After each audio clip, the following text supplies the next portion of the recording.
ഇടുക്കി കുറുത്തിക്കുടി ആദിവാസി ദമ്പതികളുടെ നവജാത ശിശു മരിക്കാനിടയായ സംഭവത്തിൽ പ്രതിഷേധവുമായി ആദിവാസി ക്ഷേമ സമിതി.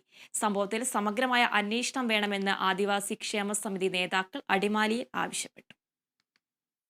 കുറുത്തിക്കുടി സ്വദേശികളായ ദമ്പതികളുടെ നവജാത ശിശു മരിക്കാനിടയായ സംഭവത്തിൽ വിവിധ കേന്ദ്രങ്ങളിൽ നിന്ന് പ്രതിഷേധവും അടിമാലി താലൂക്ക് ആശുപത്രിക്കെതിരെ ആക്ഷേപങ്ങളും ഉയരുന്നതിനിടയിലാണ് വിഷയത്തിൽ പ്രതിഷേധം ഘടിപ്പിച്ച ആദിവാസി ക്ഷേമ സമിതി.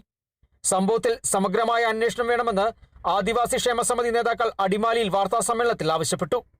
കേരളത്തിലെ ആരോഗ്യ മേഖലയെ വലിയ രീതിയിൽ സംരക്ഷിക്കുന്ന രീതിയിലുള്ള നിലപാടാണ് ഗവൺമെൻറ് എടുത്തിട്ടുള്ളത്. പക്ഷേ ഇത്തരത്തിലുള്ള ജീവനക്കാരുടെ വിഷയം, ജീവനക്കാർ കെടുകാര്യസ്ഥം തന്നെ ഊന്നി പറയേണ്ടി വരും. ഇത്തരത്തിലുള്ള കെടുകാര്യസ്ഥം മൂലം നവജാത ശിശുക്കളുടെ മരണം, അതുപോലെ തന്നെ മറ്റുള്ള ചികിത്സകളൊക്കെ വലിയ രീതിയിൽ ജനങ്ങൾക്ക് ബുദ്ധിമുട്ടുണ്ടാക്കുന്നുണ്ട്. അപ്പോൾ സംഘടനയ്ക്ക് ആവശ്യപ്പെടാനുള്ളത് ഈ കുട്ടിയുടെ മരണത്തിനടക്കം മറ്റുള്ള ചികിത്സാ പിഴവുകൾക്കടക്കം ഉത്തരവാദികളായിട്ടുള്ള മുഴുവൻ ജീവനക്കാരെയും കടുത്ത ശിക്ഷകൾ കൊടുക്കണം. അവർക്ക് ഏത് രീതിയിലുള്ള നടപടികളാണോ വിധേയമാക്കേണ്ടതെന്ന് ബന്ധപ്പെട്ട അധികാരികൾ തീർച്ചയായിട്ടും ശ്രമിക്കണം. അത് പൊതുസമൂഹം അറിയണമെന്നാണ് സംഘടനയ്ക്ക് പറയാനുള്ളത്.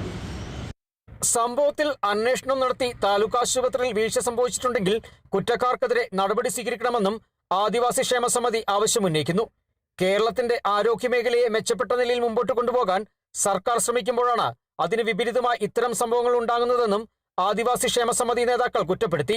അടിമാലിയിൽ നടന്ന വാർത്താ സമ്മേളനത്തിൽ ആദിവാസി ക്ഷേമ സമിതി area committee secretary MR Deepu, president Gopiraman, Shiju എന്നിവർ പങ്കെടുത്തു.